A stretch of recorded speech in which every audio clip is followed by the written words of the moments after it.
Alright, welcome back. I'm going to do a little test here on my Killer Instinct board. I bought this on eBay a couple weeks ago. I got a pretty good price, and I have not tested it yet, so I did leave the guy feedback already that it came in good order because you can't return it anyways, but as you can see, it's got the little flash drive.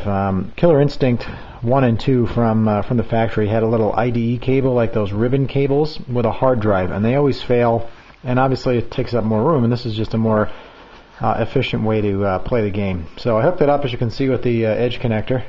I'm going to hook it up on the Supergun machine I made here, and I hooked up as many buttons as I could, you know, up, down, left, right, start, and then buttons 1, 2, and 3.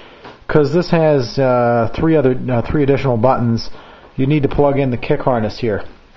I don't really feel like doing that and making a custom cable just to test it and make sure it works. So these two buttons and the run down here will not work. So 1, 2, 3 will not work, but 1, 2, 3, 4, up, down, left, and right should all work. So let's give it a shot and see what happens.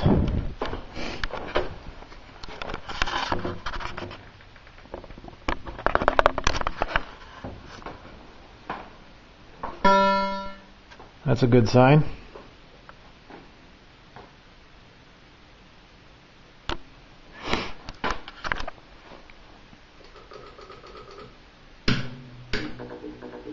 Okay.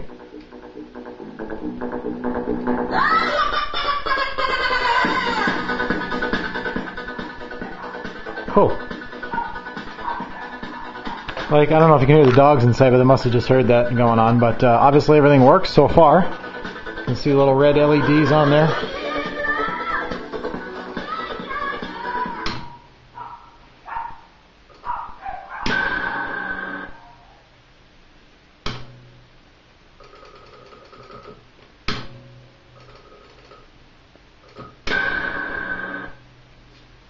So as you go through this, I was just trying to test something out. This is version 1.5, obviously Killer Instinct, you can see from there.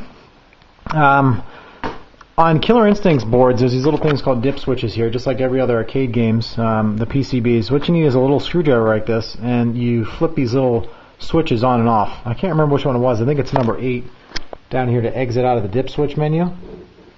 So what you do is just switch that back like that, and I should be able to exit the test menu. There we go.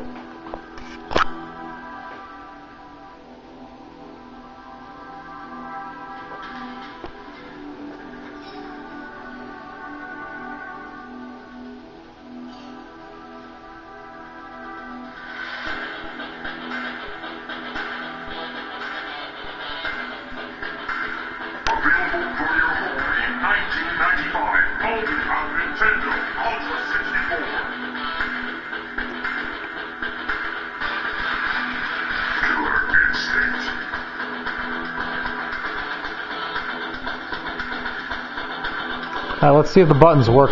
They should. As I press start, let's see what happens. Killer Instinct. There we go. And it's on free play, as you can see. So I've hit it again. Let's see.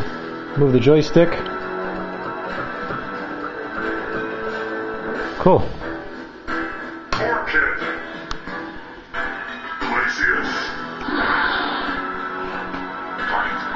So I'm not going to work, I'm not going to obviously fight on this because I only have 3 buttons, like I said before in this.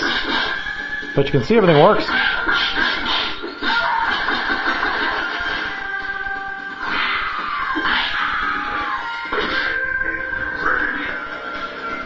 Let's see if I can't do something here.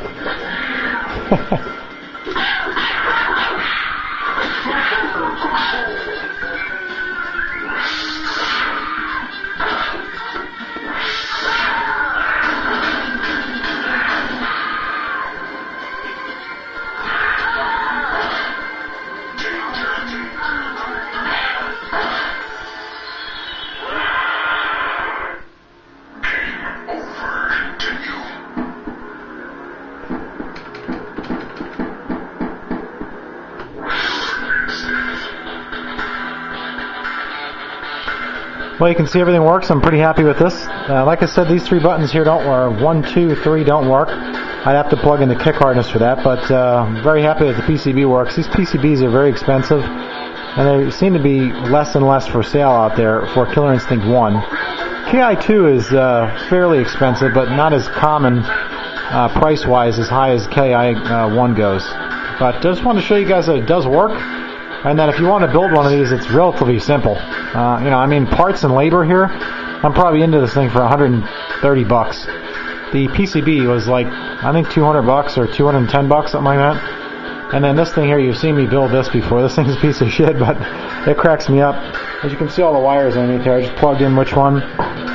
When I bought this JAMA harness, it came with this instructions here on which wires plug into there. Kind of says +5 VDC red, +5 VDC red, -5, and you can see it right there, and it's pretty easy to follow. And it all applies to these here. So that's it. Hope you enjoyed it. As you can see, Killer Instinct's up and running. I'll put this back on the shelf. Just wanted to make sure that it worked. I'm trying to maybe finish off this NBA Jam here soon. As you can see, I got side decals and a front decal for both. I'm waiting for the top of the control panel. And then I picked up another 25-inch monitor from a guy in Arizona for a pretty good price as well, just in case one of mine inside goes down. It's always nice to have a handy one because nobody makes them anymore. So if anyone has any questions, let me know, but this is pretty cool, I think, for dicking around in the garage, and if I buy PCBs, I can test them and play at least 3 buttons if I wanted to. So take care.